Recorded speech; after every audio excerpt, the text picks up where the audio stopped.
What is up, guys? Welcome on back to TK's Garage. Now, this is an exceptionally long video, but I think it's something that you need to see.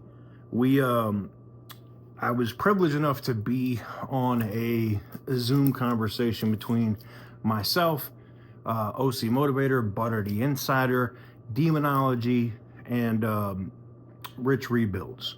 And we got to talk and ask both Rich and Demonology very specific questions about the Dodge Charger Daytona EV, what they liked, what they didn't. We got to talk, policy and a bunch of other stuff. Full disclosure, this is a super long video. You don't have to watch the whole thing. I get it. I'm hoping that the chapters will pop in there for us. We'll see how it goes.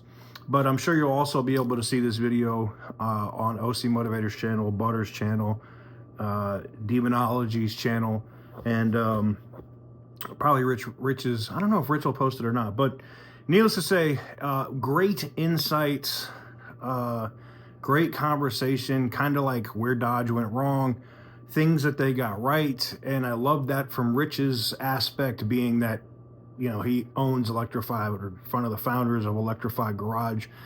And he knew what questions to ask to kind of put the Dodge rep on their heels, like, I don't know. So without further ado, let's roll this intro.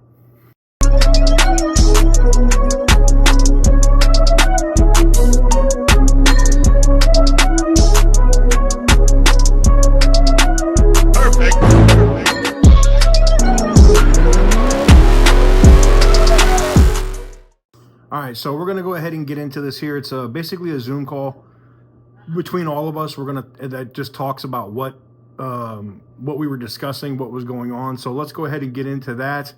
There is a part in here which is a little crazy, where I tried to go out to the garage and fire up the Cadillac, but evidently Zoom has like noise canceling or something going on with their app, so it couldn't even hear me firing it up and revving the crap out of the Cadillac in the garage, which I thought was weird. Anyways, let's get into it. To come up and shake your hand, man, when you built the iced tea. VA Tesla, thank you very much, man. Thank you. That was awesome. Thank you. I'm glad. I was watching that video last night. Thank you guys very much. Yeah, I was the fan of your Concourse Taylor intro, which was the best intro I've ever heard in my life. The gathering of Caucasians. I mean, it is true. That is great. No, we're just having a good time. Yeah, I'm at the shop working. Okay. Some of us have to work for a living, Herman. Hey, wait a minute, my Nigerian brother. We know you got to. I can make an A. You got to make an A+. I mean, I don't know, Demonology. He didn't catch you slipping in some of his videos where like. He got me good. Hey man, he been beating up on the elderly, but I'm gonna pay him back when I get him to the track.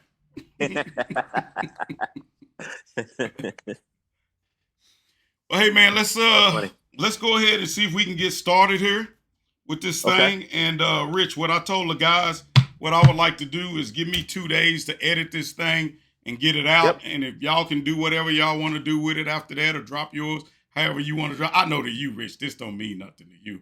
I done been on this ain't nobody. I'm just, No. This is important. You were a very important part of my video. People love watching. Yeah, I know I was.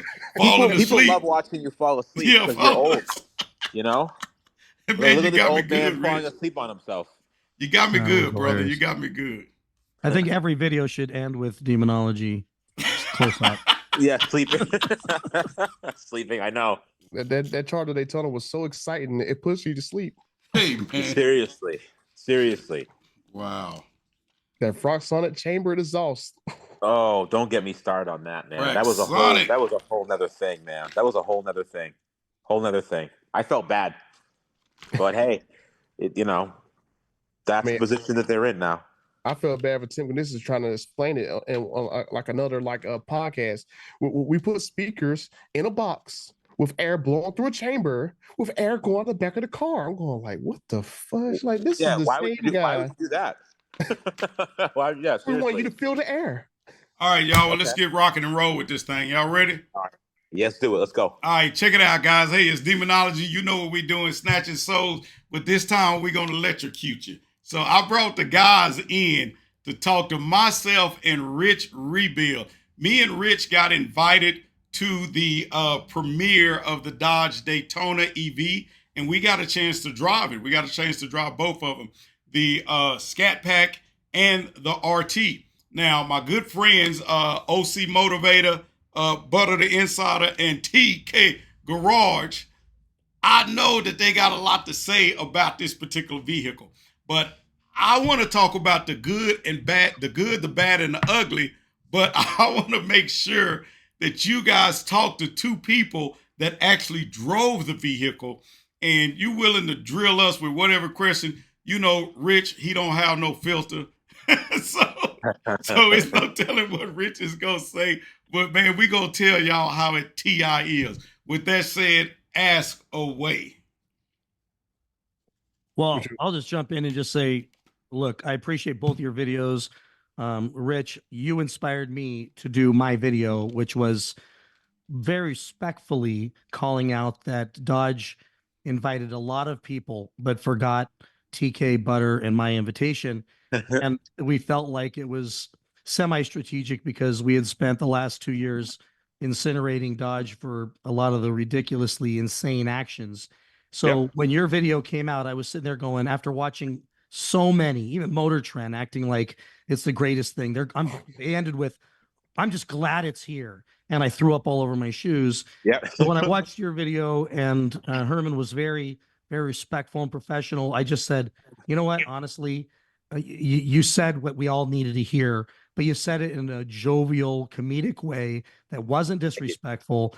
It was, but it was true. And I appreciate that. And I think one thing, though, that you said that I think was just such a small part of the video that I wanted so much more clarity on, because we all suspect that these are giant computers now, and these computers are all the same.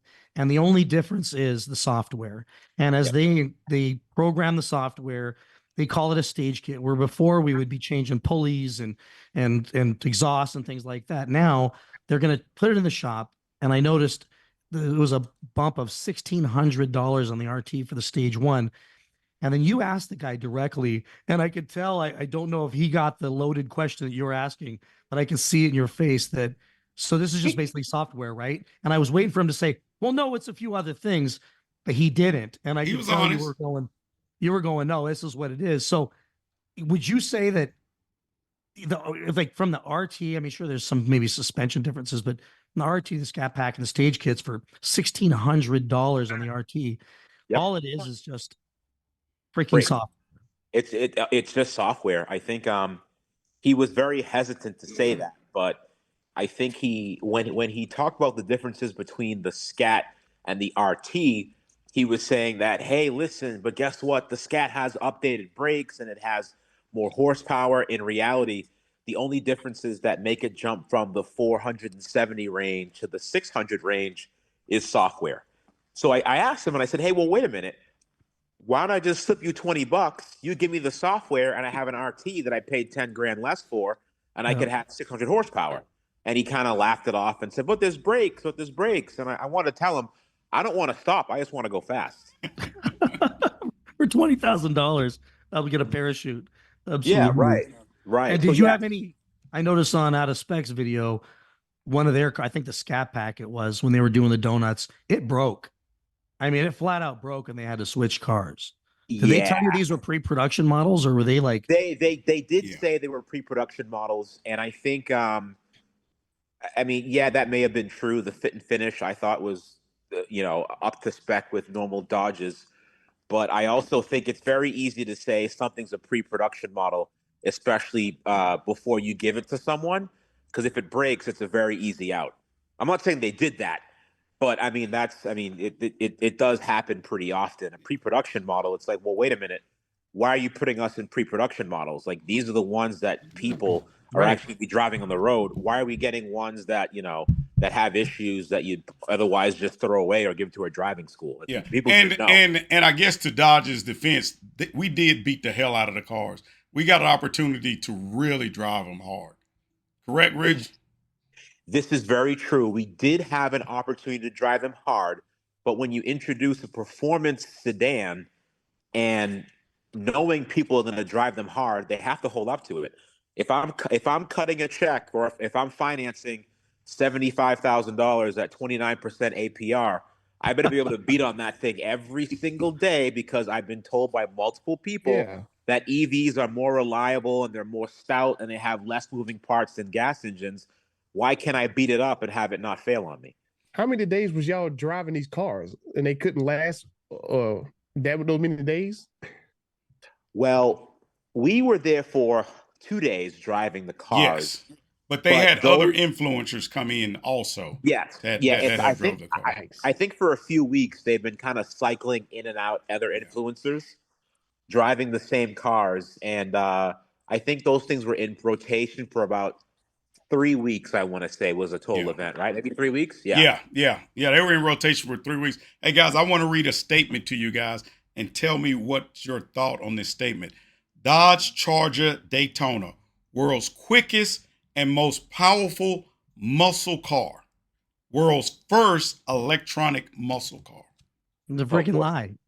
It's a lie. Just because you call something muscle doesn't make it muscle. And that's my biggest issue with it. It's marketing. I mean, it's marketing 101. I think. But it's bad. It's bad marketing though, right? I mean, I can go get a fucking food stamp Tesla from Hertz and spank the dog shit out of every single model that they have there. And you'd have to pick up a performance. It's hot. It's hot garbage. Yeah, the performance Model 3 performance. You'd have to pick that up. But I don't even need a Model 3 performance. I can literally grab a friggin' Hyundai Ioniq 5 or there's so many cars. I don't even need the N. No. Yeah, maybe at the top. That thing sucks. That's the thing with the Charger. You can't say that this is replacing the Hellcat and your top speed on this friggin' car is whatever it is, 135 miles an hour. No, this is trash. Well, now what's your definition of a muscle car? Something I can beat the shit out of with horsepower, and if I'm going to run it down the track, like for example, I know that you can run that Demon down the track. I've been there and seen it, done it. You can run that Demon down the track 15 times in a day, and it will still be all right. But we still had some Demons that did break axles, did break diffs. Some wear and tear happens. But I'm talking about the powertrain itself. Mm-hmm. That battery, and I'm sure Rich can speak to that. It's gonna get hot. I don't think it has like the cooling system like you see like BMW has on some of their stuff with their EVs. So it's gonna get hot. I noticed that at the track. They literally told us we can get about 4 laps before it starts getting into thermal issues. They physically said that. 4 laps? Yeah, they did. I mean, so back to topic. OC Motivator, what's your definition of a muscle car? Well, here's the deal. What I decided after you read that is I'm going to walk out. When I'm done with this call, my slightly chubby ass is going to walk out in the living room, take off my shirt and tell my wife that I am a bodybuilder. And TK, feel free to jump in on that and butter, because if we can just say things, I guess that's the theme, right? We're just going to say things like, I'm now a bodybuilder. It's now a muscle car. Okay, but what's your definition of a muscle car? My definition of muscle car, I steal from Wikipedia, which means it was a affordable, cheap rear-wheel drive V8 car that people could afford to buy and then turn into their own personal vehicle, really customize and put their personality into it. This is not going to be something modifiable. And Rich, thanks for all your hard work with Electrified Garage and everything else and trying to push for people to be able to do that. But these are not cheap. The big problem with, why I got into muscle cars, I wasn't into them. I'm willing to admit this now. 6 years ago, I was driving a BMW 740. I wore a suit and tie every day. And I hadn't had anything other than like 12 BMWs, Land Rovers, and all the yuppie cars. One day I accidentally pulled through the parking lot of a Dodge dealership and see a white RT with black stripes. And I thought, that's pretty cool. I had the guy start it up and I fell in love with it. And guess how much it was? $33,000. I bought that damn thing. I took it home. I put some lowering springs on it, and I felt the overwhelming sense of masculinity I had been lacking for like 10 years of my life in these BMWs.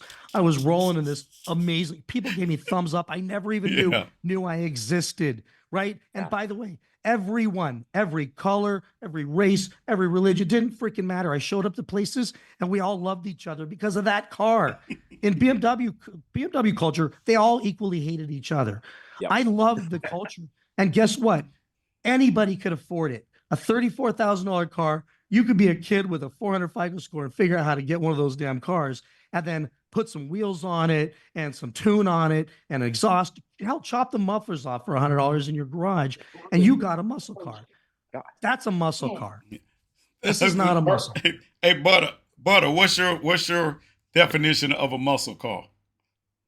Oh man, like I have a traditional sense of what a muscle car is. So, my dad used to work, not at work, but he used to race in the IHRA and stuff. So to me, a traditional muscle car is a V8 rear-wheel drive, oversized car. And because we don't really consider like inline six cars from back in the same era as traditional muscle cars. So I mean, for this particular case, for Dodge to say that this is the world's fastest muscle car, I mean, we just had a Demon 170 on sale this year, and this car is still not on sale yet.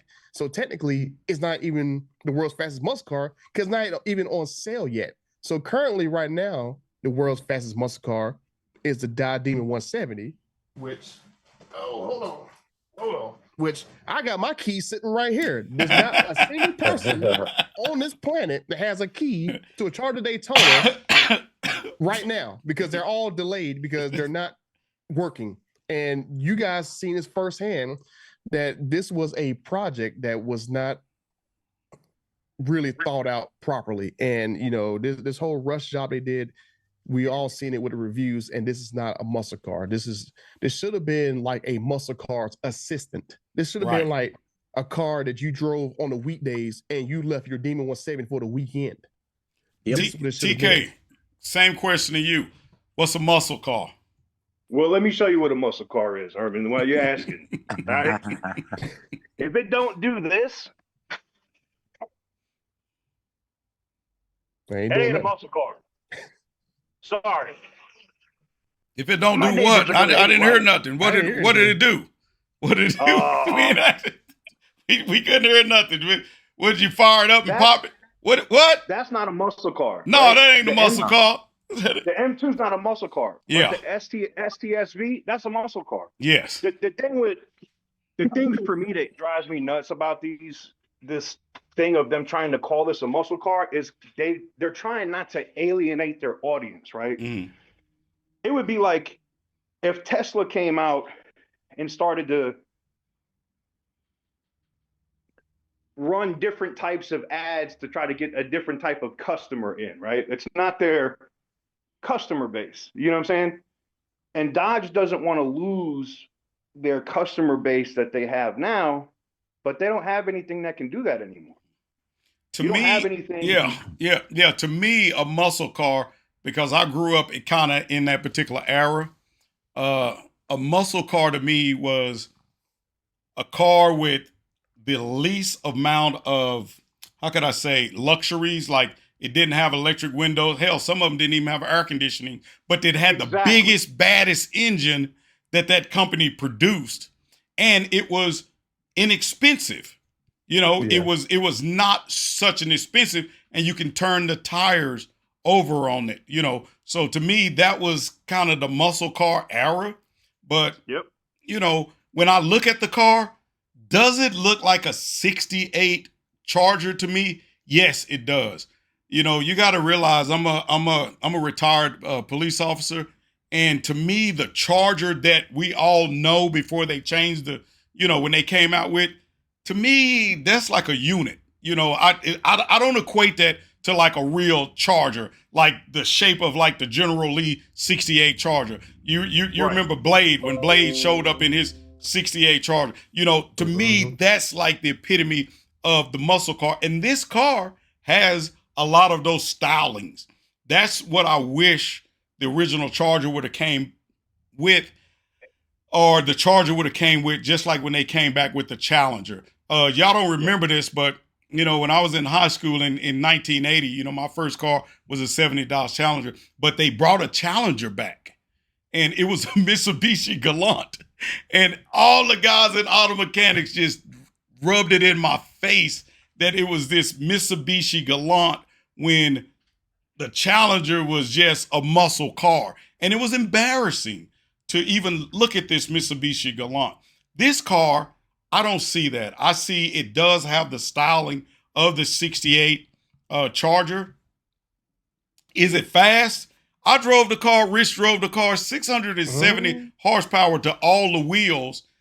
Man, I have to say the car is pretty fast, Unless you drive it for longer than 30 minutes and it starts having heat problems. So if you're out here like me in Las Vegas or in Phoenix in the middle of the summer, that car is going to be ass. Well, I drove Rich. Hey, Rich, how long did it take us to go up in the mountains and come back from the mountains? What was it, like an hour and 30 minutes? Yeah. And I didn't have any heat soak problem, with mine going up and back. Well, we weren't also pushing it very hard because there were a lot of cliffs that we could roll off of. I think that here's the problem with it's pretty fast.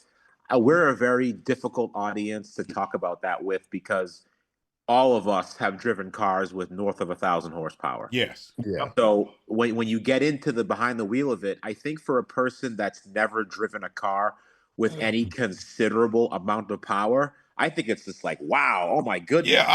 Yeah. Or a person that's never driven another EV before. Once you get into, I hate to say it, but once you've got behind the wheel of a Model 3 Performance or a Plaid, you won't even. It's almost embarrassing. And the crazy part is this car costs the same amount of money as both those cars. In the Model 3 Performance is cheaper. Model 3 Performance is how much now? I think it's in the 54,000. 54. That's insane. That's insane. And then what the out of spec guy said, the one he reviewed was $86,000 on the window sticker. Yeah, I think they were like right around $85,000 for the Scat Pack. The deal is that now people say the electric cars, once you drive them off the lot, and I want to say this was like pre-COVID. If y'all remember back then, maybe 2020 or so, once you bought a car and drove it off the lot, it depreciated $30,000 to $40,000 back then.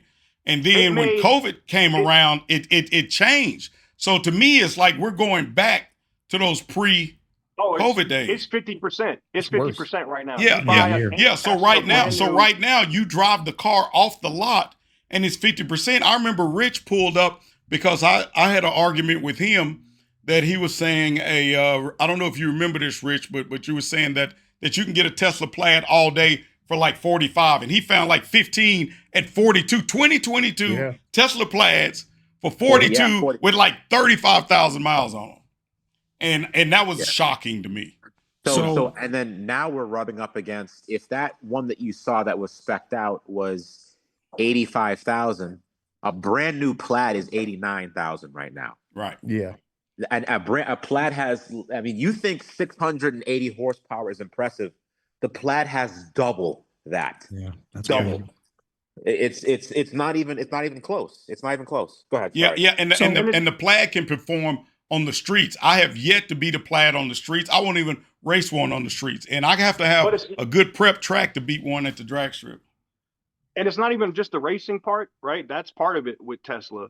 The biggest thing is the people that are going to buy these Chargers are never leaving whatever city they're in. Rich did a whole video on that with the Rivian.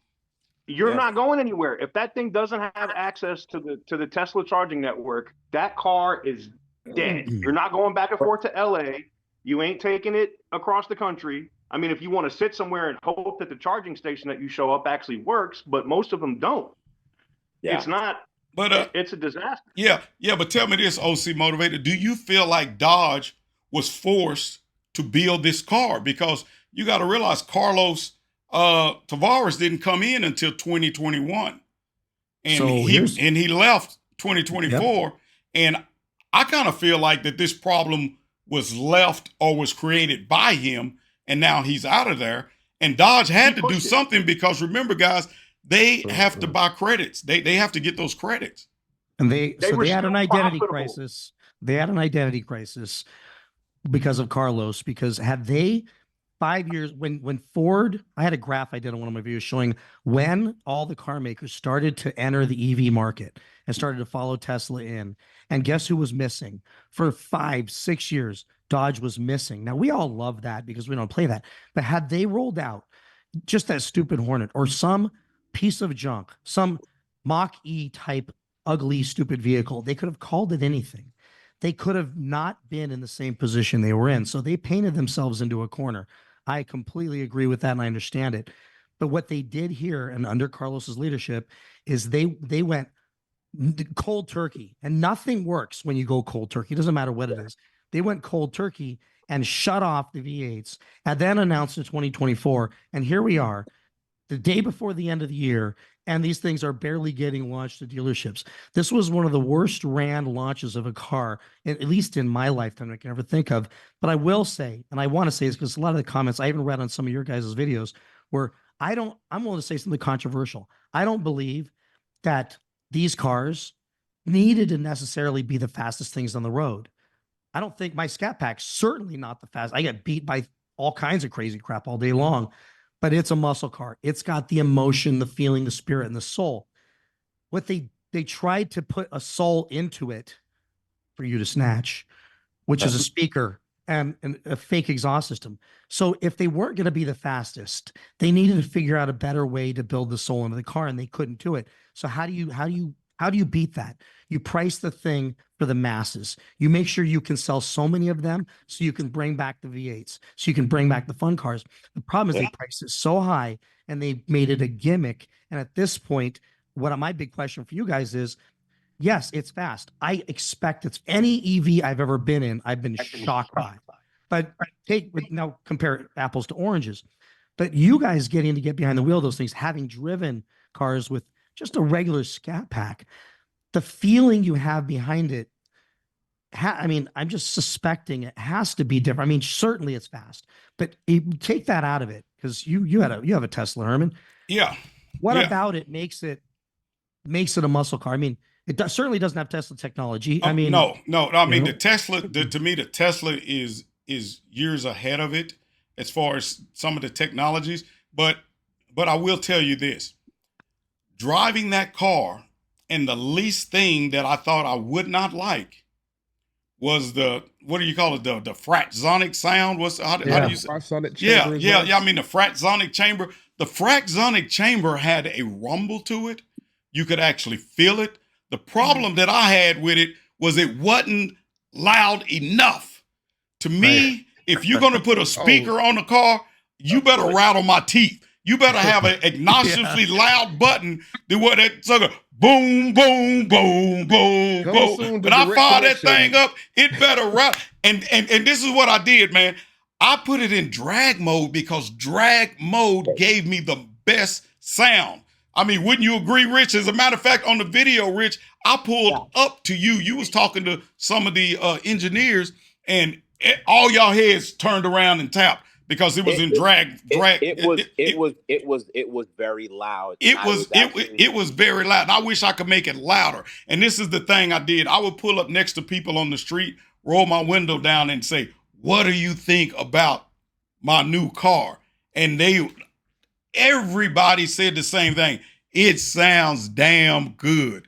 So the thing with the sound is that I loved it. What I did not like about the sound is that, you know how you driving along and you push your car in neutral and rev it? Yeah. Oh yeah. You could not push it in neutral and rev it unless it was at a standstill. The car had to be at a standstill. It had to either had to be in neutral or park for you to rev it. I just feel like the sound should have been even louder. I just feel like you should have had an obnoxiously loud button because people don't care about sound ordinances, just like they don't care about speed limits. If you break the speed limit, you get a ticket, you know? Unless you're in California, then they're going to state refuge. Yeah, but I think you can have a button that can control that. You I know, might I buy mean, one they just should to make see. that power boost button. I might buy one, put a 1,000-watt amp on it just so I can get state rep in one of those things. That'd be the best video ever. That's going to come to direct connection. A frost on chamber exhaust stage 2. When Yeah. you get bigger subwoofers and a bigger amplifier.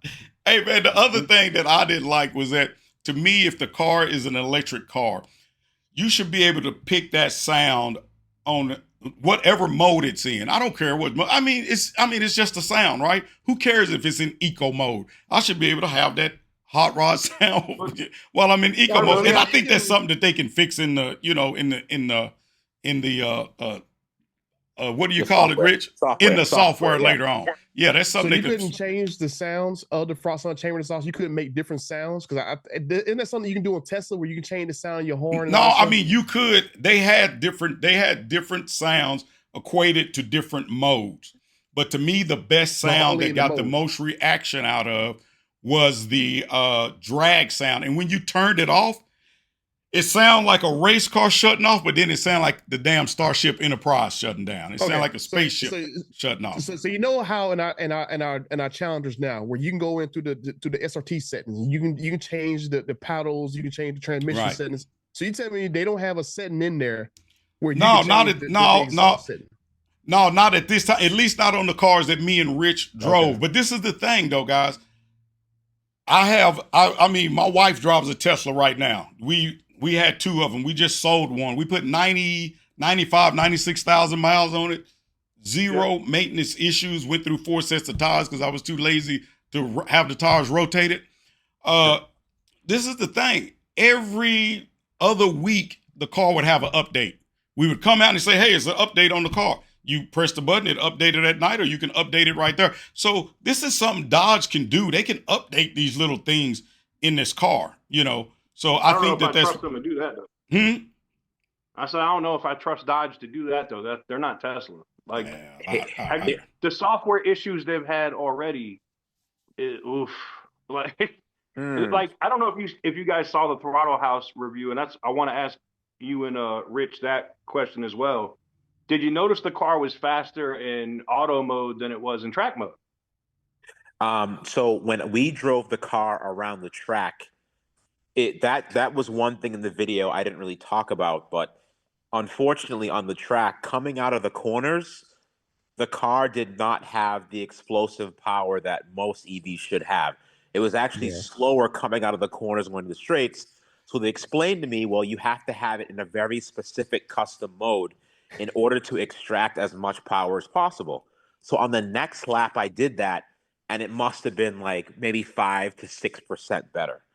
I think one of the problems with these cars when it comes to updates is, as we were saying earlier, Dodge is super late to the party, and I question their ability to roll out software updates to their a brand new enterprise electric vehicle, because I've seen what Dodge does with software updates, and I don't think they're really there just yet. So for an example about Chevy, when Chevy came out with their Chevy Bolt, for example, right? No one really cared about that car that much, but it did have a slight following. That thing was setting every parking garage on fire in every single state. You remember this, right? It was a huge issue. It was setting every single... Matter of fact, it got so bad, you Google this. They said, please do not park your Chevy Bolt in this parking garage. We will turn you away. But the Pacifica too. Yeah, because it was literally catching fire. But here's the deal. Chevy went through that mess for years, finally got a better battery tech. They finally learned from their mistakes, and they were able to release the Silverado EV, which is probably the best. Oh gosh, amazing, amazing truck. It's I mean, they're actually able to release certain things. So now Dodge came to the party, I don't know, 6 years late. They have no EVs except for, I think you could loosely say, the Fiat 500e, because it's the same company. No one cares about those either. They came late to the party, and I said it in the video. They came out in a car in 2024 with 2018 technology with 2035 pricing. I love that. I fell out of my chair laughing when you said that on the video. So they did. So they missed the mark. So this car is really difficult because we don't know how it's going to get updated via software, And the problem I have with this car is I like looking at a car, driving it, getting an impression, enjoying it, and making the decision to purchase it right then and there. Yeah. I hate if there's one thing I hate, it's relying on something that I might get later or is a possibility to get later because that thing may never come. Yeah, So impulse buy. We want it now. I don't care. I want it now. Imagine writing a check for $85,000 in the hopes that someday you might be able to get customizable sounds or have a louder subwoofer for your fake engine sounds. It doesn't work for me. I have to be able to look at this thing objectively and take it as is. I cannot rely on software updates. However, software updates are massively important to an overall car experience, especially when it comes to EVs. You'll notice this. I bought a Fisker Ocean for some reason, and as you know, Fisker went out of business. Tesla has released probably 120 software updates since they came out. Rivian has released another 50 to 75 updates. Updates are what keeps these cars alive. They keep you entertained. They keep bugs from popping up because essentially these cars are just giant laptops on wheels. So unless Dodge has that figured out, which they have not proven to me over the Dodges I've had in the past that they could reliably do this, especially when it comes to Uconnect in any vehicle I've owned with Dodge. I don't know if they can reliably do that. So that's one area of concern for me, especially for a car that relies so heavily on updates. But tell me this, though, guys. Do you blame the current administration that we have, or do you blame Carlos Tavares and the current administration that we have is trying to fix the problems? I mean, if you think about it, Tim Kuniskis, the rock star himself, walked. He freaking walked because he couldn't take enough. And myself, I believe Carlos Tavares is the one that got us into this situation. Dodge has some smart engineers working at Dodge. And well, a lot of those guys walked in and they left too. And I think that when the head is telling you they want it this way, and you saw what it did, and now this current administration has this mess that they're dealing with. But I don't even blame Tavares as much as I blame John Elkin, because Elkin is the chairman. The buck stops with him. When he saw in the first 3 months, as soon as he saw the downturn, the stock crashing, as soon as the people came back and was like, the software in this car is dog shit. As soon as any of that happened, John could have said, hey, look, we're going to go another route. This ain't working. You know, tender your resignation, or we're going to go back to buying credits, and we're going to get back to making some V8 cars so we can sell. Because even when they were paying these carbon credits, they were insanely, the height of the company, they were insanely profitable paying Tesla for those friggin' credits. They didn't have to change it. It's just Carlos Tavares was such a friggin' retard that he didn't want to pay that money for those credits. And, you know, he's a penny pitcher. He reminds me exactly of the idiot at Nissan, Goshen, who's on the run for the rest of his life. I mean, you know, Carlos Tavares literally no different. The cost killer. Yeah, there's literally no different. And what Carlos doesn't understand, Tavares, as a finance guy, he's not an automotive guy. He's a finance guy. You can't manage a car company as a effing banker. It doesn't work. You got to be able to put something out that people want. You can't cut costs on the parts, and that's what they're dealing with now. All of the savings that Carlos Tavares got from getting cheaper part suppliers and everything else is now coming back to bite them in the ass in every recall as water pumps bust, head gaskets blow on the Hurricane, software goes to shit in the Wagoneers and the Hornets and everything else. That's all tied to Tavares. So yes, that is on him. Yeah, it's also on Elkin for letting it continue to happen as long as he did.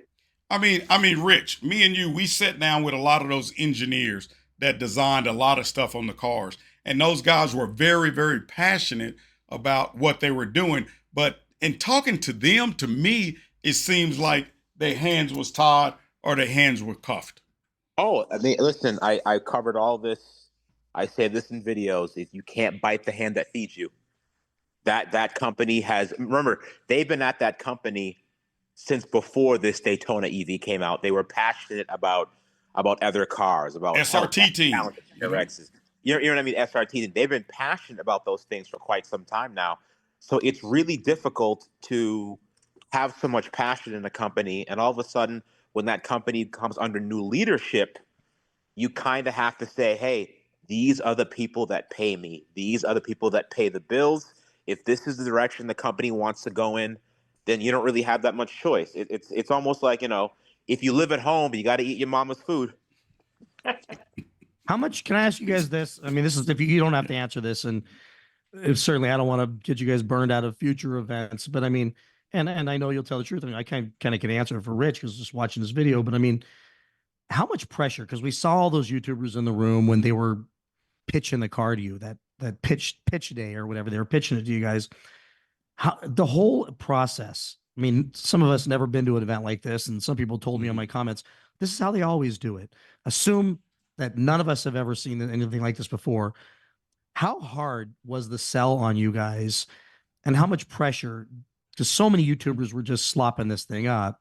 Did you feel to pander, which you didn't, but how much pressure did you feel from them, or were they pretty open with trash it if you want? Or because I mean, this already launched. It's not like they're looking for input from you. Yeah. I mean, I personally had a hard time going to the event because the event was at the same time as PRI, the performance race industry, which I love going to that event because it's not a lot of spectators there and it's people that are into racing. I love to race, right?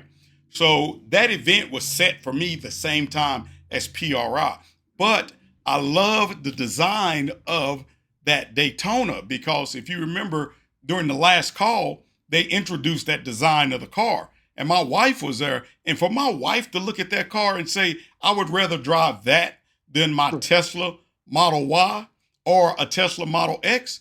I mean, the Tesla looks like a bar of soap. This car had character to it. And to make her feel some type of way about a car, I was excited about it. So I canceled all my meetings at PRI and went down. Now, when I go there, yes, Dodge paid for me to go there. They put up the room and so on and so forth. But that's still money to me. I run a Brazilian Jiu-Jitsu school. I have to take time off my schedule. I had several major meetings that I had at PRI that I was supposed to do that could have led to other deals for race car parts and sponsorships on my car. And I let that go because I was really excited about going and driving this particular car. Now, when I found that Rich Rebuild name was on the list, it was a no-brainer. The choice was clear. The choice was very clear.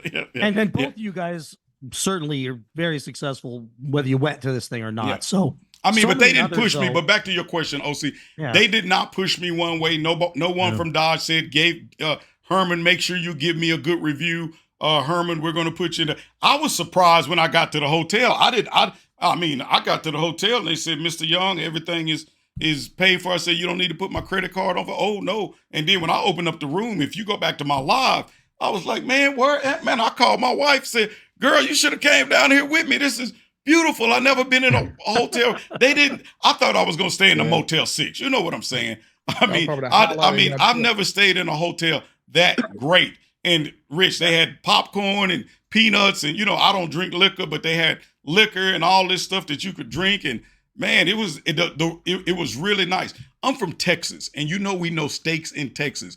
The best steak I ever ate in my life was at that hotel in Arizona, but I ate steak with the engineers of Dodge that designed this car. So I had great conversation with these people. It was something that I would not have missed for the world now knowing what it was, but nobody said, Demonology, we need you to give us a good review. They just said, give an honest review. What about you, Rich? That would be commercial suicide if they actually started nudging us to have specific views on something. But I'll tell you, there's something called social pressure, which it's something that you feel, but it cannot be spoken or mentioned or said any other. When these people, these very nice people, put on a great event and they fly you out, they pay for your airfare, they pick you up from the airport, they put you in luxury hotels. my friend and I, Joey, we went there. I thought for sure they were going to give us a single room with a bed, and we have to, do some weird stuff. Or I sleep in the bathtub. But they gave us individually our own luxury hotel rooms, and I had to look it up. These rooms were north of $1,000. Oh yeah, easy. Yeah. Wow. No problem. So, $1,500 was my room. so they spent real money. Well, they gave Herman the bigger room.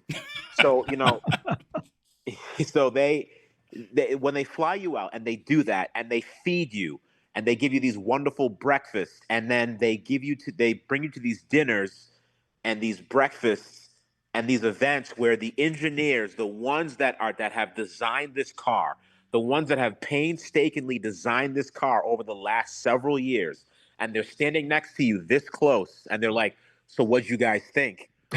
It's the social pressure is real. Because for them to fly you out and do all these nice things, I guess the best way I could explain this is like, I've never done this personally. Well, in my younger years, there are times where I have flown women out to come and see me. Hey, listen, you want to come see your boy Uncle Rich? I'm going to fly you out to where I live, and I want you to come visit me, right? I've done this before. Hey, Rich, is that time of the month when they get there? So hear me out.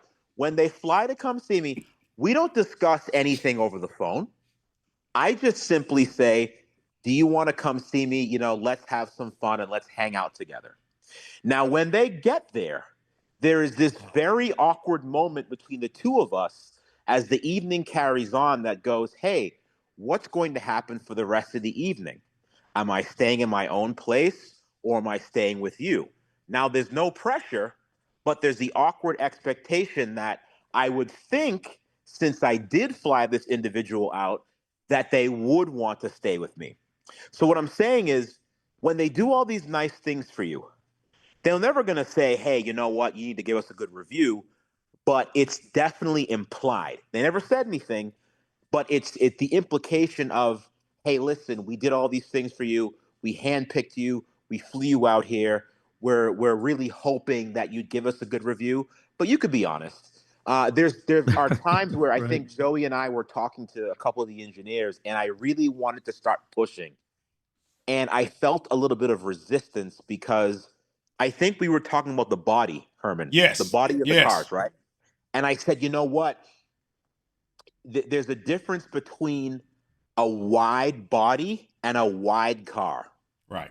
This was probably one of the moments where I realized, okay, I really have to watch what I say here, because when we were talking to the designer, I said, you know what? I wish the car was wide body. And he said, you know what? It actually is wide body. And we had that conversation, Rich, with him. Go ahead. We did with him. He said, this is physically the widest that this car can be. If this car was any wider, we would have to put the 3 marker lights on the roof like the TRXs, right?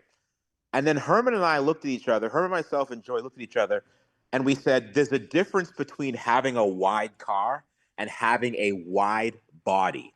We were looking for a wide body, and what a wide body means is that you'd suck in the waist, you'd leave the car the same width, but you'd suck in the waist. The doors would go in more, and it would give the appearance of a wider stance. You get what I'm saying? Mm-hmm. Yep. So when we told him that, we kind of went back and forth, and we got a little resistance from him saying, well, but this is the widest it can be.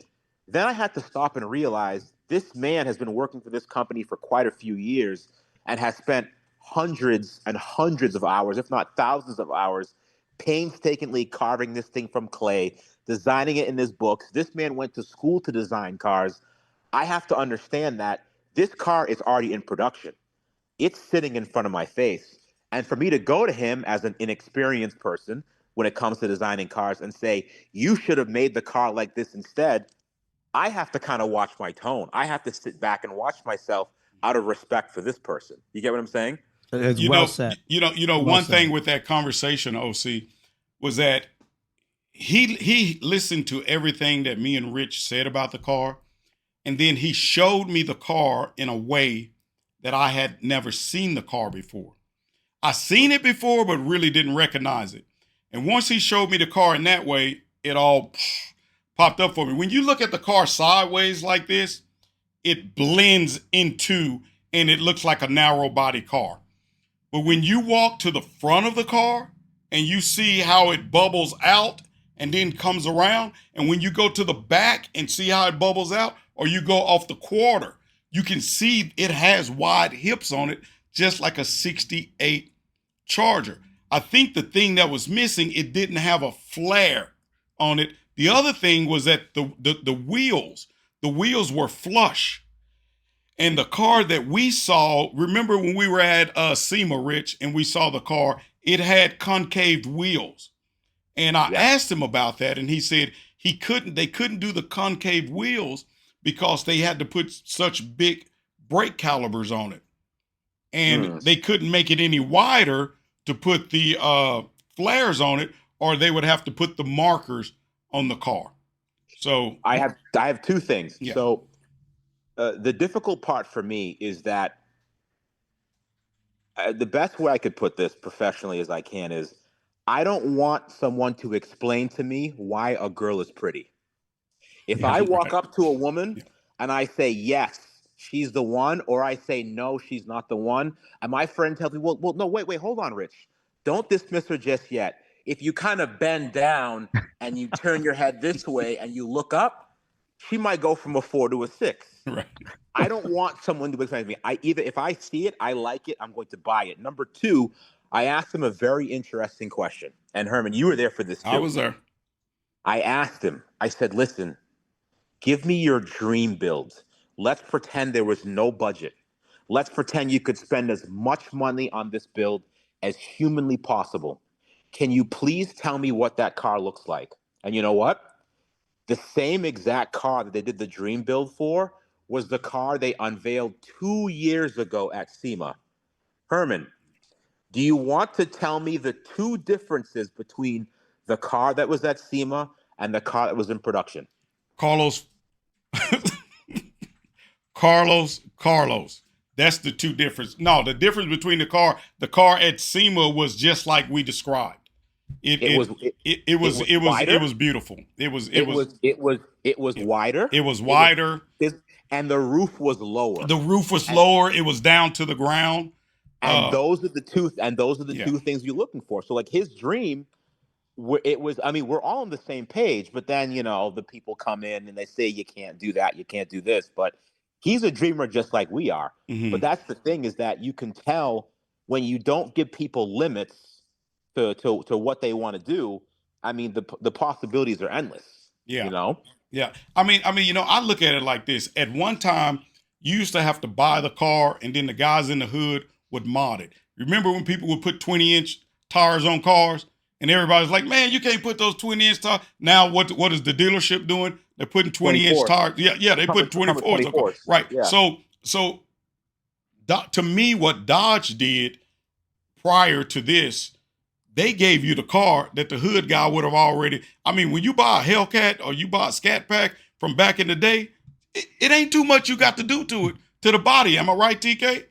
You know, not at all. You just get in and drop mine outside of me putting the damn sticker package. Yeah, I mean, it's not too much you have to do to it. That car is like, you can tell those engineers would let loose to do what they wanted to do. To this one, to me, just like Rich was saying, from looking at what was 2020, what was that, 2021 when we was at SEMA, Rich? Yeah, 2021, yeah. Yeah, 2021, and what we saw and what we see now, I say Carlos Tavares.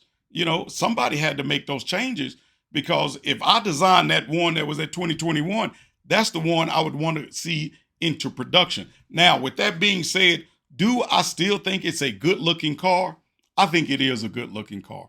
I don't think, I'm telling you, once you see it up close in person, I don't think it's like, how could I say, the Cybertruck. The Cybertruck, when it first came out, everybody was, oh, the Cybertruck. Now the Cybertruck looks like a piece of crap because everybody's used to seeing it.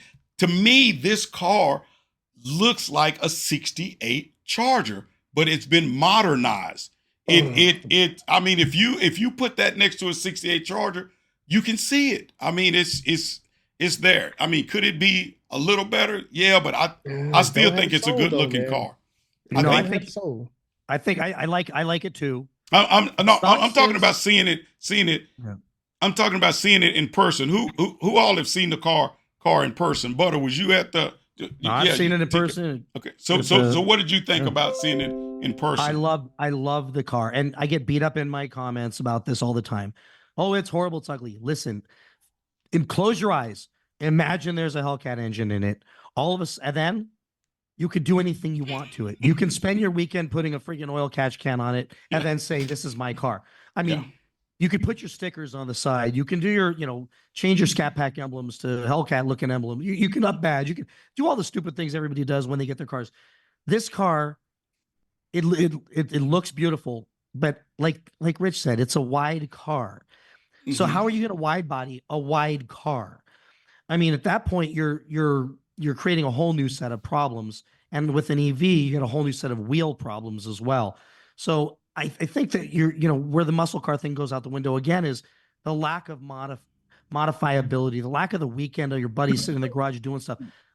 My channel was built to the first 30,000 subscribers of me rolling around in my driveway, putting stupid shit on my car. You know what I mean? And well, EVs, you're not going to put a lot of stuff on so you're buying it and you're driving it, which means it's going to come down to, like your wife said, Herman, is I would rather drive that because it looks better than a Tesla because the whole world's driving around a bar of soap.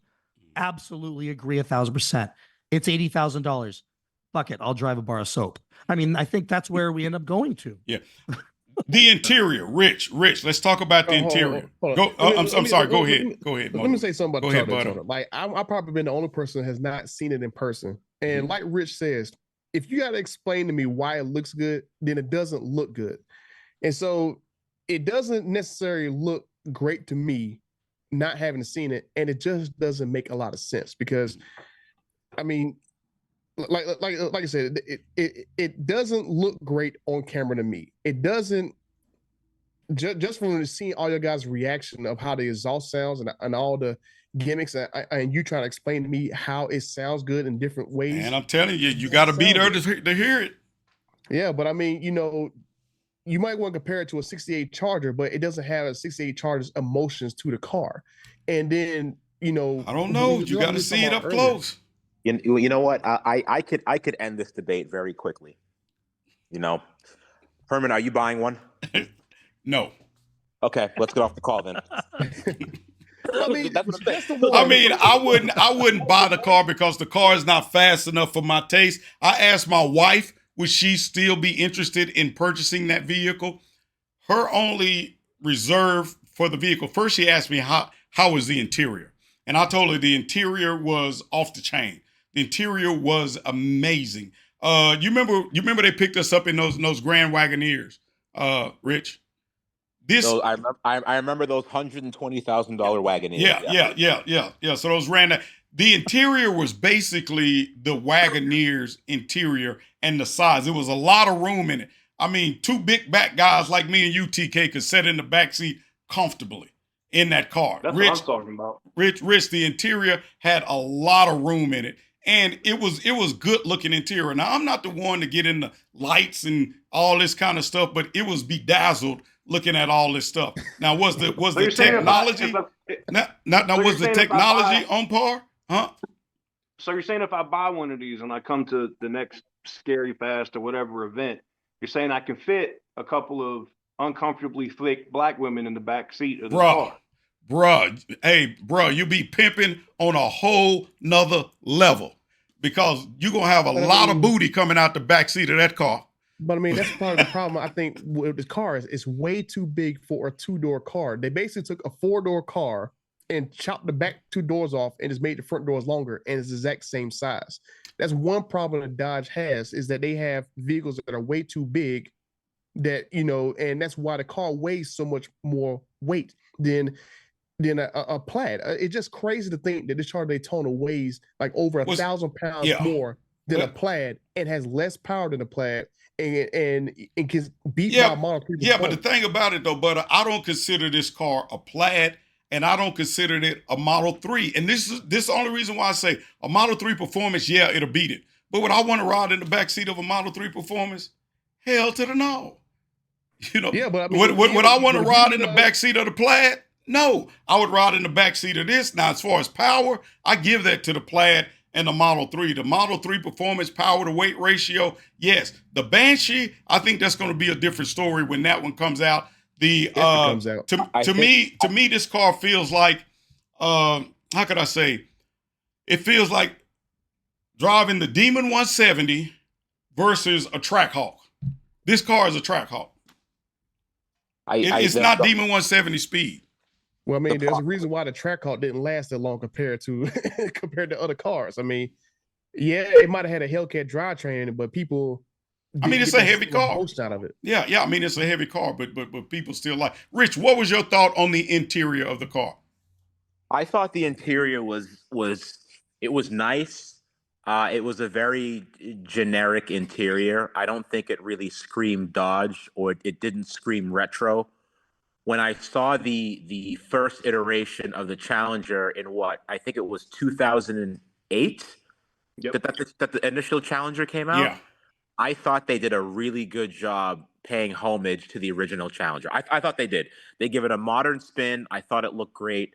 But I don't know if anything of that interior is reminiscent of the old Daytonas. I know that one of the designers said that, a couple of themes were carried over. Yeah, I mean, they took the lines and the themes and put them in the side of the doors and stuff like that. It didn't really seem like that. It almost seemed a little bit. I didn't get that vibe that it was based off of something else. I thought the interior was a nice interior. The back seat was big. The steering wheel was thick and bolstered. I think it was definitely a good interior. Like, saying the positive about the car, interior was nice. Yeah, I mean, the interior was real nice. The only bad thing that I could say about the interior, I didn't care too much for the way you open the door on it.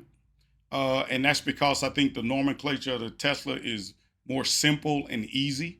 The button is right there, and if you don't get that, you pull up, and the lever. They had the push button with the thumb, but you had to reach down below if you wanted to use the manual. The other thing that I didn't realize about the car, we all know Christmas just passed.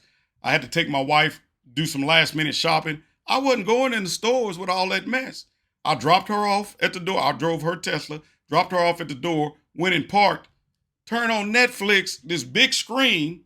I got Netflix on with the Tesla sound system, and I was cool watching the movie, waiting on the phone call. So I don't think you could have did that with that car, Rich. All that for 40,000. All that for 40,000. Yeah. I don't think you could have did that with that particular car. So I think some of the technology stuff they could get better. Now the Wagoneer has a second screen for it over there, where the passenger side is at. I don't know what you can do with that screen and what you can't do with it. Maybe you can. From my understanding, you can hook a cord up to it and play what's on your phone on that Wagoneer. I didn't do that. I'm pretty sure with the Wagoneer side screen that you can do all the Amazon apps on there, because that was one thing they was doing, like the Fire TV stuff on there. Yeah. So you can load Netflix and YouTube and stuff on there. Yeah. Now this car, I didn't see that. Now they did have self-driving on this car, or should I say lane assist that would keep you in the lanes. I didn't use it. Did you use it on your car, Rich? Yeah. I did not use it. No. I wanted to just jump back for 10 seconds when you brought up the Banshee.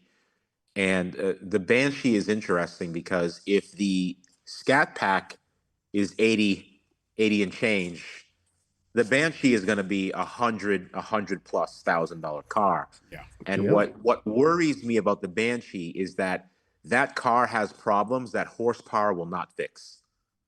If you take the Scat and you put another one in front of it and you say, look, it has 1,600 horsepower, is it going to make the car that much better for the $100,000 and something it's going to cost?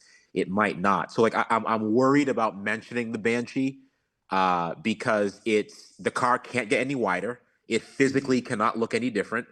So is it just going to be another software upgrade that they're going to do to the motors? You can't get bigger tires. Or is it going to be 3 motors in it, 4 motors in it? What is it going to be? And horrible range. It's They're gonna going to be a give up tri-motor. range for all that horsepower.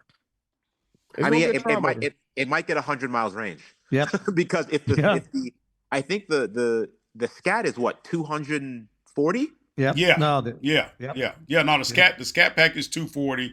The other one is the RT was 3. what, 320? I think it's right around 300 something range. Yeah. It was right around 300 something. So with that with that logic, the Banshee will have 190 miles of range. Well, I mean, not that much off from a Hellcat or a Demon, whatever, for a full tank of gas. But the problem is it's an EV, and you got to make the problem is the inconvenience and the charging networks. I mean, that's like right now with our Tesla. If we're out somewhere, and we very seldom use a charging network when we're out, but we tell the car, even though I know where the charging station is, find a charging station near me, and it preheats the battery. So we only have to be there like 15 minutes, and we out. But the Daytona doesn't have that either. The Daytona also doesn't have route planning and mapping and preconditioning. Yeah, so the Tesla tells you everything where all the stations are at because they have a charging network. But to me, the way I would use this car, it would have to be in town. I'll just be honest with you. It'd have to be in town. It'd have to be a daily driver, something that I can come home, plug it up, charge it from the house, and then go. You know, my wife's only problem. $80,000 in town only daily driver. That's that's the way I would use it because they don't have a charging network. You know, I mean, so what they need to do is they need to do the same thing that they're doing with the Ram Charger, and they need to scrap this shit that they have now and put the Pentastar in the front of this damn Charger and have it like a Rex, like my BMW i3. Yeah, that's a piece of shit, but you know what? If I got to take that thing to Kingman, or if I want to go to LA, I can, because I have that option for that gas engine to charge that battery while I'm driving. That's but what do you do, TK? But what do you do as a company, Rich, TK, Butter, and OC? What do you do as a company when your head of your company has already led you down this path, and you got to put these things out? What do you do? Jack Welch did at General Electric, and you cut all of the crap that sucked from your former CEO. You know, like there's prime examples of this over time. Jack Welch is a prime example of it. He got rid of it. You know what they got to do? They got to dig Lee Iacocca up and make a bunch of cheap ass cars with electric motors in them so that they can build whatever the hell they want to build. And that is Dodge. That's how Dodge's always been. What I love is you could go buy a piece of shit Neon, and then a few years later, they got a 700 freaking horsepower car for $60,000. My mind was blown. The stuff you could get back 6 years ago when I got into these cars. They lost their identity. At this point, you walk into that dealership and everything is going to cost you 60, 70, 80. Freaking Hornets are $40,000, $50,000. And it's just, they've lost they forgot who their customers are. I mean, I'm the CEO now. I would dig up Lee Iacocca and freaking clone that man and build a whole bunch of shit with electric motors. Bring back the Neon body, stick an electric engine in it, stick electric motors in it, and sell the daylights out of them for like the lightweight. That would be the Model 3 killer. They would have all the carbon credits in the world. They can build anything the hell they want. That's why Ford's. I walk into the Ford dealership. They're like, "You want a Mustang 5.0 GT?" I'm like, "Not really, but how much is it?" Well, 50 grand, we'll give it to you for 46. I'm like, God bless you. This is great. Yeah. I mean, look at the trucks that Ford has now. You know, when I go to the drag strip, they go buy these Ford trucks. They're inexpensive. They purchase them, put twin turbos on them, and they spend about 45,000, and they're kicking butt. But Ford also has a program now where they'll put a supercharger on the 5.0 based F-150s, and those things have 10 speeds. Yeah. Have you driven the new? Listen, I'm not that big of a Ford fan. If you've driven one of the new 10-speed Ford, it's nice. They didn't come to play games. So I mean, Ford and Chevy have been doing 10 speeds in their cars, where the Hellcat still has 8. Like, what are we like? We're not advancing technology. The TR, it's the same motor and transmission in every car. They're not really advancing when it comes to tech.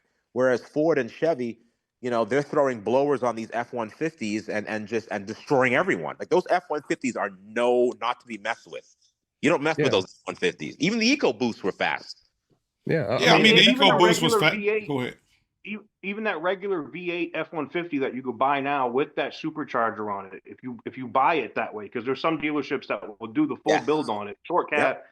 That it's like what, 62,000, 60. It's cheaper than if you wanted to go buy a last call that's still sitting at a dealership right now. Yeah. I mean, it's part of the problem with FCA going into Stellantis. They didn't have the priority to update their lineup. They kept the ancient lineup and didn't put none of that money into actually upgrading the transmission, the engines and stuff.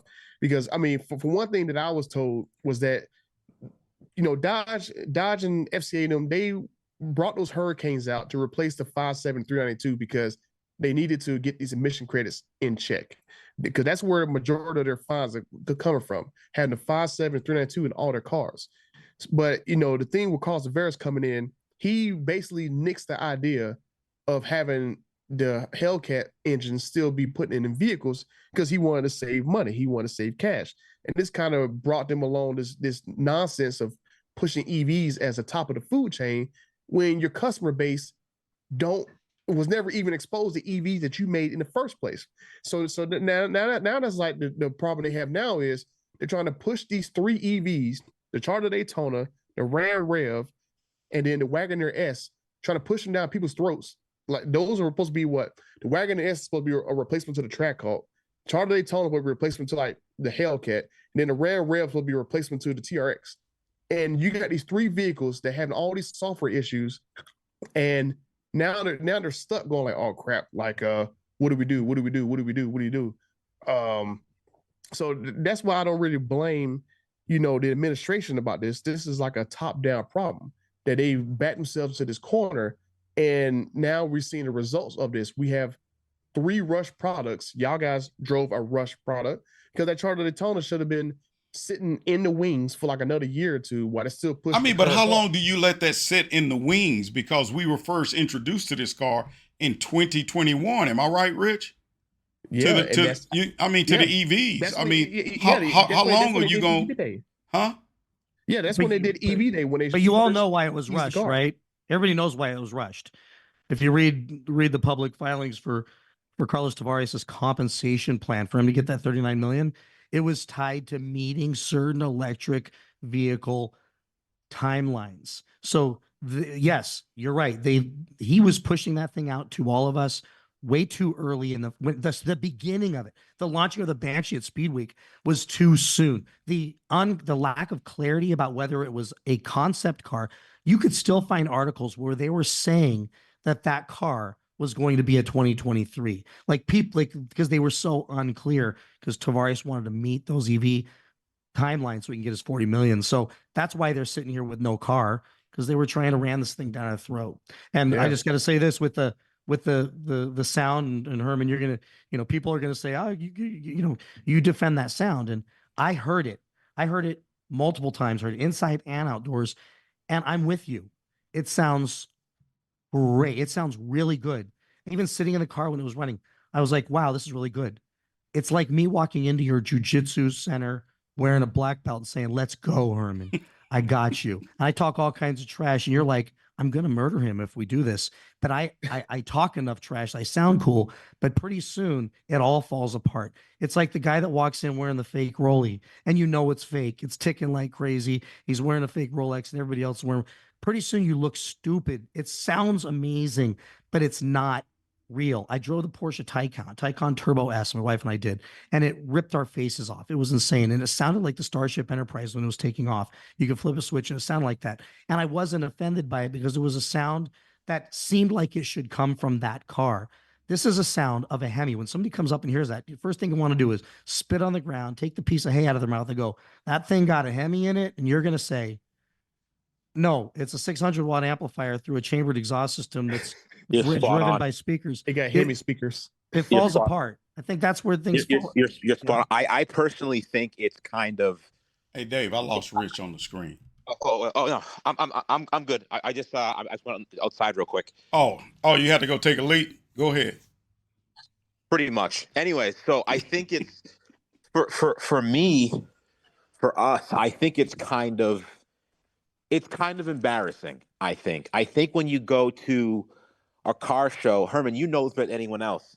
Yeah. You brought your Demon, your race car. Whenever you bring your race car anywhere, there is a crowd of people around it begging you to start it. Yeah. Begging you to start it. But Herman, I've been around thousands of cars. You know, to this day, I'm a man of a certain age, and I still get excited when I hear a nice car with a nice exhaust. My head still turns when I hear a pulleyed Hellcat. It still turns, and I have 10 of them at this point. I still turn my head because I just have it in my veins. It's never going to go away. When I show up to an event and everyone is there to bring out your style, and I think about all of these companies that spend millions of dollars and thousands of hours of research in how to tune their exhausts, how to make their cars sound better, how to make them have emotion in terms of internal combustion engine. And I think to myself, there is something that's very heavily associated with sound. With sound, there's emotion. With sound, there's feedback. Everyone wants feedback in some way. You want to hear that when you push that pedal down, there are thousands of moving parts underneath your hood that are the pistons, the valves, everything's going up and down, and it makes a symphony. There's a symphony of moving parts that therefore makes a sound coming out of the exhaust. And when you try to synthesize that and you make it fake, it just doesn't sit well with me. It's almost like having an Apple Watch versus a Rolex. Yeah. A Rolex is like an EV. Sorry, an Apple Watch EV. It's better than a Rolex in every single measurable way whatsoever. It keeps time better. It's cheaper. It does this. It does that. It tells text. It tells time. However, there's a style and there's a class that comes with a nice classic analog watch or mechanical watch that cannot be reproduced with an Apple Watch, in my opinion. Yeah, I mean, you're absolutely right, Rich. But when you're talking about sound, if you want to get a reaction out of somebody, it better be in your face. I mean, you have guys that do cold starts because the car sounds louder in cold start. What do people do when they first buy a Hellcat or a Scat Pack? Everybody knows they cut the mid mufflers off. Yep. They cut the mid mufflers off because it's going to be in your. Have you ever been where they had like a exhaust sound competition? And the sound is popping and racking and you love it. You love it. I mean, you love it. Have you ever seen a guy say, "Hey, sit in my car and I'm gonna play a song," and the song is going, and when that sub hit, boom, boom, boom, boom, the whole crowd just go, ah! Yeah, to me, absolutely. if you're gonna do sound, you have to do sound in that manner. You have to have a button where you can make this thing do with sound that nobody has ever done with sound before. And that's to shake shake your teeth loose with sound. And that's how you go, bam. And that's what the Hellcats were. That's what Dodge was. Dodge was, you can go buy a car that I would say medium range expense that could knock the hell out of a exotic car.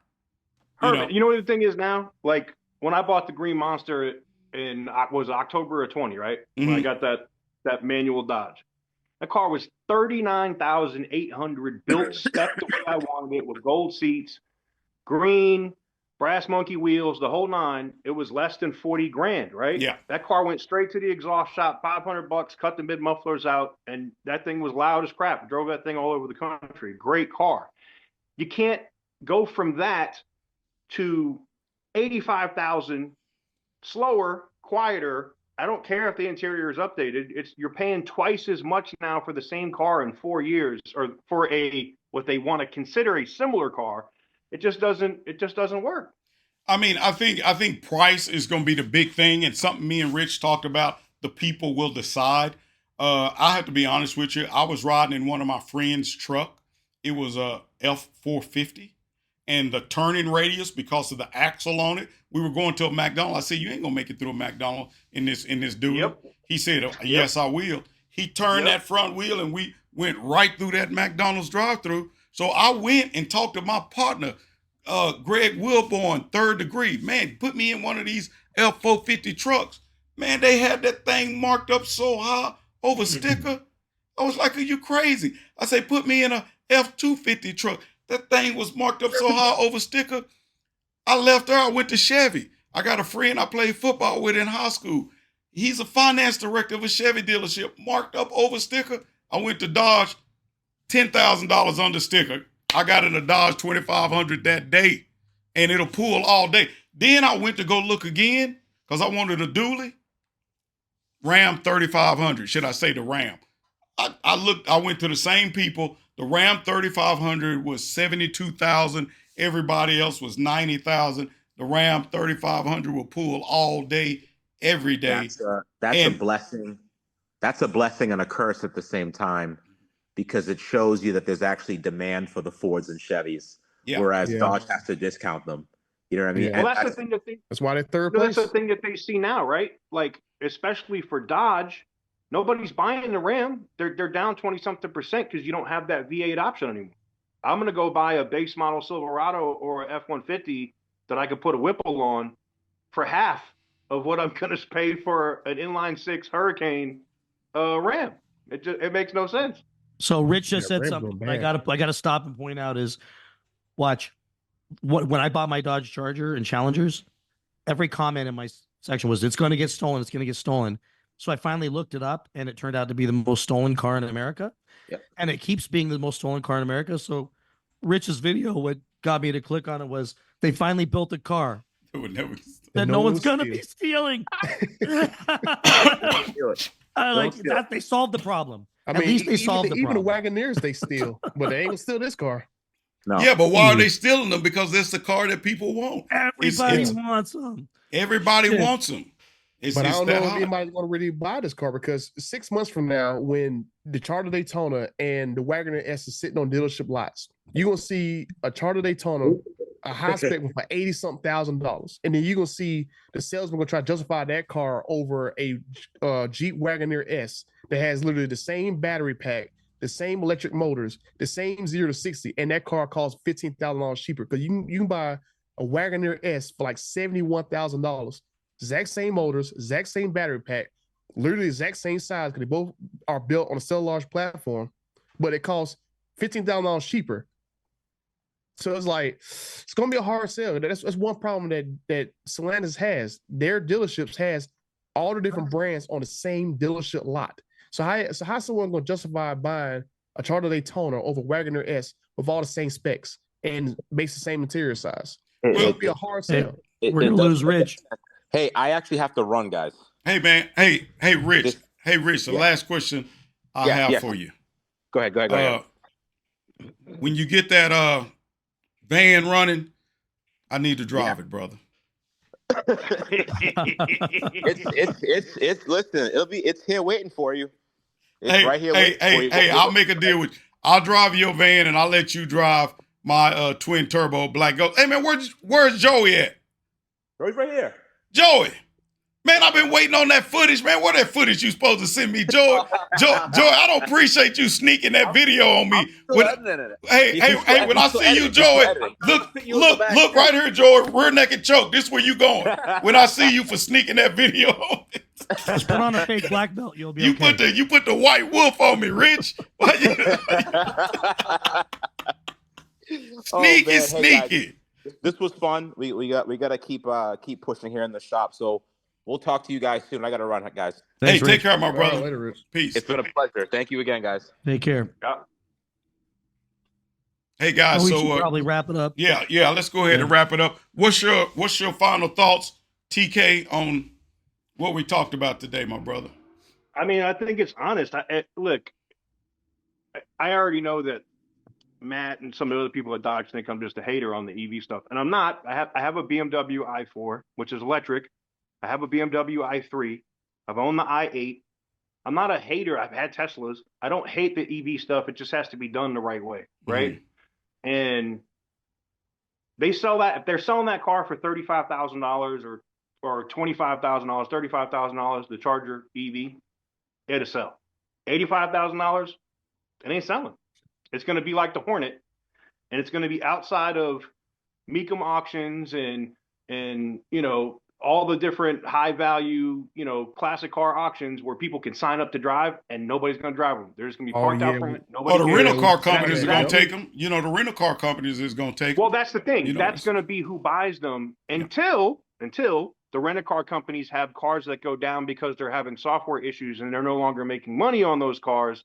So yeah, Stellantis will get an order like they did the Hornets, but as Avis just found out, Avis is cutting all their Hornets because they're tired. They all bricked. At some point, they brick, and it's an easy fix. But it's the fact that Avis has to send them somewhere to a dealer, and that vehicle's down. They're not making money on it. Rent-a-car companies don't tolerate that crap. So yeah, they'll buy some of these Charger EVs and they'll stick people in them. And the first time they brick, have an issue, have a software problem, boom, they'll cut the fleet. Yeah, I mean, I get that, but I just don't think that's it's the current administration's problem, but I don't think the current administration set that up. Now they have to deal with it and fix it. Yeah. Yeah. Well, they can fix it. It's not going to take. It could take 18 months to turn this entire thing around, right? And I've already talked about this. Like, I feel after the next president comes into office in January that Stellantis is going to have to make a decision. They're not going to be able to build vehicles that they're going to have to build here with the EV, with the emissions rollback. CAFE standards are about to get canceled. EPA is going bye-bye. Yeah, I think I think the new president can turn it all around. Like this, instant. It's going to happen. Yes. And then they're going to have to split Chrysler, Dodge, Jeep, and Ram onto its own thing so they're not stuck dealing with the European Union emission standards. Because it's not just here. Stellantis will still have to do emission standards for vehicles they sell here in the EU. Even though they don't sell them in the EU, they still have to have that emission. So I think when that happens, then 18 months from there, Tim could turn it around like this. Instant. I wouldn't doubt it for a second. Yeah, I mean, so, I feel like Matt is his own man, and Matt is going to do Dodge what Dodge needs to be done. I think Tim is going to do for Ram what Ram needs to be done. So, yeah, to me, I think they can make Dodge and Ram great again. If you want to look at it that way. OC I didn't say it, you said it. Hey, man, that's what I'm saying. That's what I'm hoping. Talk to me, OC. I'll just say what I've been saying forever, which is Dodge needs to remember who their customers are.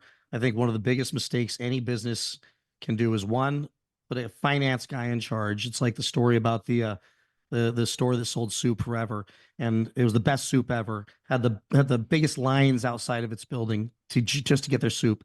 And then a big giant company or a horrible CEO came in and said, "Well, hey, look, we can improve our margins by adding 5% more water to the soup. Water it down, we have more soup, less money." And then over time, they're like, "Look at the books are getting better. This is great." And then nobody even lose any customers. So they go, "We'll do it again. Put another 5% of water in that soup." And then pretty soon you're 50% water and nobody's coming to your store anymore and you're out of business. That's, I think, what these finance guys have done to Dodge is they've tried to whittle it down. But what they decided to do is they kept raising the price on the soup while they started taking away. And that's where they've got an $80,000 car that can't keep up with a $55,000 Tesla. They need to get back to figuring out who their customers are. And their customers are all of us that, like, Butter and TK said, I want a cheap. I don't mind how big the car is. Butter, I know you mentioned big. I would have been mad if it came out as some compact, small, goofy thing. A big, huge, audacious car that we can stuff a motor in and we can make lots of really cool natural sounds, but make it cheap. And if they want to do EVs, make them cheap, because the world needs cheap stuff right now. I think we all know that. And then there's the high-end stuff. That's a much smaller market. And it's how people start off. I was looking at buying my daughter an SXT. Literally, when she was 14, I was like, I'm going to buy her an SXT. They were offering so many rebates. It was like 22 grand. Buy an SXT and sit on it and let her have it when she's 16. Now, I walk in a dealership and they're freaking $40,000. Like, they're lost their ever-loving minds for a 23 that's still sitting on the lot. They need to get back to where they make these cars cheap and they get them out to the masses, and then it inspires us. I went from an RT to a Scat Pack within 3 months, and then from a Scat Pack to a Red Eye, back to a bunch of Scat Packs, back to a Hellcat, to a Demon, and now I'm sitting here going, what do I buy? What do I buy? I'm not buying this EV thing for 80 freaking grand. But I'll tell you right now, it was $45,000 compared to a Tesla or $55,000. Hell, maybe it's a nice little commuter car or something. But they're marketing to the wrong people. Yeah, I mean, especially in this time, OC Motivated, the price is high and the interest rate is high. That's a problem. You're right. This, yeah. I mean, it's TDH. An $80,000 car is like $1,500 a month with minimum down drive offs. It's like, come on, man. I mean, it's the interest rate and the price, and then you got to get insurance for this car too. Butter, Yeah. step in. Give us it. Tell us, baby. Yeah, so basically, this whole situation is at the heels of one person who just got fired, Carlos Tavares, because FCA had a clear plan of what they was going to do going forward when they merged with Stellantis. From journalists to even people who inside FCA told me Hurricanes was replaced to 5.7 392, and they're supposed to still keep Hellcats and then roll out EVs to help with the emissions fines. But Carlos Tavares came in, and for everyone to tell me unilaterally from like multiple places that he wanted to push his EV nonsense in part because what OC said that was part of his compensation package for him to make millions of dollars. And so now we see the results of all the cost cutting, the results of this push. I mean, it's led to customers getting alienated. It results to cars that are getting pushed faster than they should have been. We get to the point where like now it's like the CEO's now gone. Tim Knissis left. I mean, and Tim Knissis called it out earlier this year when he left. Like, Carlos Tavares burnt their boats. There was multiple things that were supposed to be coming that even I talked to high-level people within Dodge. They were excited by coming out, but Carlos Tavares basically burnt the bridge with them, and a lot of them was like, we're fed up, we're leaving because nothing is getting better. And I just hope that now that Carlos Tavares is gone, that a lot of these guys handcuffs are taken off. And then I hope that, they bring SRT back. I hope that they are able to actually, even if they don't put a Hemi into a car, stop pushing this EV nonsense and drop the prices down. Because like I was saying earlier, $85,000 for a Scat Pack doesn't make sense. $85,000 for a Scat Pack in the last call years was basically a Scat Pack that was marked up $20,000, $30,000. And now we're saying that this is the norm. The using the Scat Pack, the RT names for these EVs was already already got me scratching my brain. Yeah. But I mean, this company has to get back to the point to where they got to remember that they are a blue collar company. They sold well because they appealed to a lot of people who had not a lot of money in their pockets. Because just like OC was saying, like you used to be able to get into a car that looked like a Hellcat for $20,000, $30,000 and felt like you was part of a brotherhood. Now it's like to feel like part of a brotherhood, the cheapest one is going to be $60,000 for an RT. And that's just insane. When a year or two ago, the cheapest way to get into the brotherhood was $20,000, $30,000. And now they doubled that. And it's like, what the crap is going on here? So I just hope that now that Carlos Tavares is gone, that now they start slashing prices because they was all concerned about profit margins. These board of directors, these investors, they all were concerned about profit margins, and they got to get back to the point where they appeal to customers, because without the customers, you don't have any money and you're not going to get any sales. You're not going to have any enthusiasm. So I hope that because this one guy's crazy vision of trying to enrich himself with his EV nonsense, that it just turns out better for the rest of us, and then we're able to get back to being fun again. Because that's when I was making, having the most fun, making videos on my channel, was revealing stuff that's coming out that was fun. A Challenger ACR, a new Challenger Demon and stuff. Now it's like, I mean, there's nothing really fun that's coming out. So I just hope that we get back to being fun. That's what I hope. We're going back to be fun. I hope that we're coming back to fun and cheapness. TK, talk to me. Well, I just got this in. I can show it to you now. I just had to watermark it. That's the 2026 Ram TRX. Currently being tested on the road in Michigan with a Hellcat engine in it. That's interesting. Looks like Tim's already turning things around. I mean, That Tim is a rock Super. star. He gonna come in and make it do what it do. He better put a Demon 170 engine in that daggone thing and stop playing, because one thing I love about my Demon 170 is gas is so cheap. I can fill up by $30, $40, and compared to my Z06, that's like $70, $80 compared to $30. I'm like, I prefer to drive my Demon so much more than my Z06 just because of the cost. TK is gonna come out and tell us he's bringing back the Dodge Dakota with a freaking Hellcat engine in it. Well, they are bringing back the Dakota, but it's based on the Gladiator. So we'll see. I'm waiting for them to actually do that. They're getting the stamping and stuff. Somebody sent me images today of what the stamping looks like for the body of it, so they can stamp those stamp the materials in Toledo. Wow. Hopefully And, they put 392 in that bad boy. Well, you know, I think people are Yes. going to be impressed with the T6 with the 6-pack engine. I think it's a lot more powerful than what people realize. Oh yes, it is, and you can turn it up that car. because when you turn that engine up, that engine is a beast. So the only problem Yeah. I have with that engine is it's no different than any of the BMWs I own. It's got too much plastic on it. They got So to get guess rid what? of that plastic water pump, get rid of Yeah. that plastic intake, and do aluminum, and that engine will probably be a lot better. Or price it right. If they price it like a BMW, I'm buying a BMW.